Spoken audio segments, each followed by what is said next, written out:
प्रिय दर्शकों, जय विश्वनाथ। मैं आचार्य विवेकानंद पांडे काशी से आप सभी का हमारे इस YouTube चैनल पर सुस्वागत है। इस वीडियो के माध्यम से स्कंद पुराणोक्त श्रावण मास महात्म्य अष्टादश अध्याय की कथा को श्रवण करेंगे, जिसमें आषा दशमी व्रत का वर्णन किया गया है। तो आइए बिना देर किए हुए कथा का श्री गणेश करते हैं। तव तत्त्वं न जानामि कीदृशोऽसि महेश्वरः, जादृशोऽसि महादेव तादृशाय नमो नमः।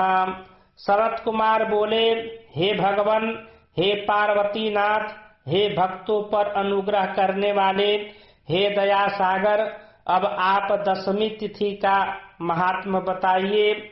ईश्वर बोले, हे सनत कुमार, श्रावण मास में शुक्ल पक्ष की दशमी तिथि से यह व्रत प्रारंभ करें। पुनः प्रत्येक महीने में शुक्ल पक्ष की दशमी तिथि को यह व्रत करें। इस प्रकार 12 महीने में इस उत्तम व्रत को करके बाद में श्रावण मास में शुक्ल पक्ष की दशमी तिथि पर इसका उद्यापन करें।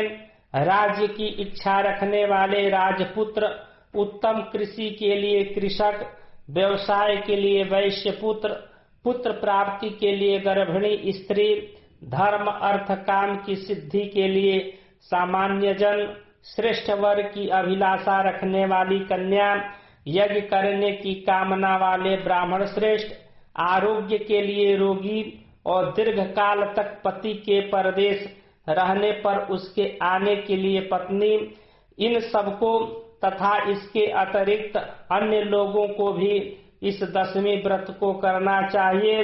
जिस कारण से जिसे कष्ट हो, तब उसके निवारण हेतु उस मनुष्य को यह व्रत करना चाहिए। श्रावण में शुक्ल पक्ष की दशमी के दिन स्नान करके देवता का विधिवत पूजन कर घर के आंगन में 10 दिशाओं में पुष्प पल्लव चंदन से अथवा जौ के आटे से अधिदेवता की शस्त्र वाहन युक्त स्त्री रूपा शक्तियों का अंकन करके नक्त वेला में 10 दिशाओं में उनकी पूजा करनी चाहिए।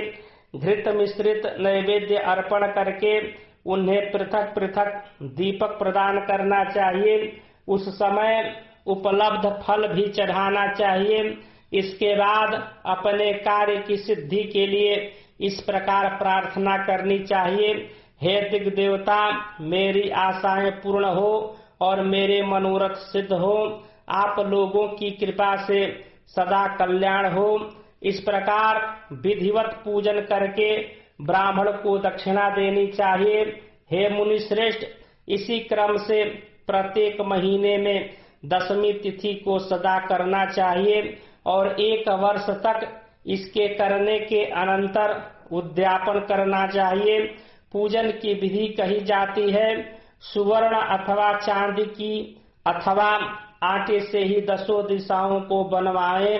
तत्पश्चात स्नान करके भली भांति वस्त्राभूषण से अलंकृत होकर बंधु बांधवों के साथ भक्ति पूर्ण मन से 10 दिग् देवताओं का पूजन करना चाहिए। घर के आंगन में क्रम से इन मंत्रों के द्वारा दिग् देवताओं को स्थापित करें। इस भुवन के स्वामी और देवताओं तथा दानवों से नमस्कार किए जाने वाले इंद्र आपके ही समीप रहते हैं। आप इंद्री नामक दिग् देवता को नमस्कार है। हे आसे, अग्नि के साथ परिग्रह अर्थात विवाह होने के कारण आप आग्नेयी कही जाती हैं, तेजस स्वरूप तथा पराशक्ति हैं। अतः मुझे वर देने वाली हो। आपका ही आश्रय लेकर वे धर्मराज सभी लोगों को दंडित करते हैं, इसलिए आप संयमिनी नाम वाली हैं। हे यामे, आप मेरे लिए उत्तम मनोरथ पूर्ण करने वाली हो। हाथ में खड्ग धारण किए हुए मृत्यु देवता आपका ही आश्रय ग्रहण करते हैं, अतः आप नैऋति रूपा हैं। आप मेरी आशा को पूर्ण कीजिए। हे वारुणी, समस्त भुवनों के आधार तथा जन जीवों के स्वामी वरुण देव आप में निवास करते हैं, अतः मेरे कार्य तथा धर्म को पूर्ण करने के लिए आप तत्पर हों। आप जगत के आदि स्वरूप वायुदेव के साथ अधिष्ठित हैं, इसलिए आप वायव्या हैं। हे वायव्य, आप मेरे घर में नित्य शांति प्रदान करें। आप धन के स्वामी कुबेर के साथ अधिष्ठित हैं, अतः आप इस लोक में उत्तरा नाम से विख्यात हैं। हमें शीघ्र ही मनोरथ प्रदान करके आप निरुत्तर हो। हे ऐसानी, आप जगत के स्वामी शंभु के साथ सुशोभित होती हैं। हे शुभे, हे देवी, मेरी अभिलाषाओं को पूर्ण कीजिए। आपको नमस्कार है। आप समस्त लोकों के ऊपर अधिष्ठित हैं, सदा कल्याण करने वाली हैं और सनक आदि मुनियों से घिरी रहती हैं। आप सदा मेरी रक्षा करें। सभी नक्षत्र, ग्रह, तारागण तथा जो नक्षत्र माताएं हैं और जो भूत प्रेत तथा विघ्न करने वाले विनायक हैं, उनकी मैंने भक्ति युक्त मन से भक्ति पूर्वक पूजा की है। वे सब मेरे अभिष्ट की सिद्धि के लिए सदा तत्पर हों। नीचे के लोकों में आप सर्पों तथा नेवलों के द्वारा सेवित हैं, अतः नाग पत्नियों सहित आप मेरे ऊपर प्रसन्न हो। इन मंत्रों के द्वारा पुष्प धूप आदि से पूजन करके वस्त्र अलंकार तथा फल निवेदित करना चाहिए। इसके बाद वाद्य ध्वनि, गीत, नृत्य आदि मंगल कृत्यों और नाचती हुई श्रेष्ठ स्त्रियों के सहित जागरण करके रात्रि व्यतीत करनी चाहिए। कुमकुम, अक्षत, तांबूल, दान, मान आदि के द्वारा भक्ति पूर्ण मन से उस रात्रि को सुख पूर्वक व्यतीत करके प्रातः काल प्रतिमाओं की पूजा करके ब्राह्मण को प्रदान कर देना चाहिए। इस विधि से व्रत को करके क्षमा प्रार्थना तथा प्रणाम करके मित्रों तथा प्रिय बंधुजनों को साथ लेकर भोजन करना चाहिए। हे तात, जो मनुष्य इस विधि से आदर पूर्वक दशमी व्रत करता है, वह सभी मनोवांछित फल प्राप्त करता है। विशेष रूप से स्त्रियों को इस सनातन व्रत को करना चाहिए, क्योंकि मनुष्य जाति में स्त्रियां अधिक श्रद्धा कामना परायण होती हैं।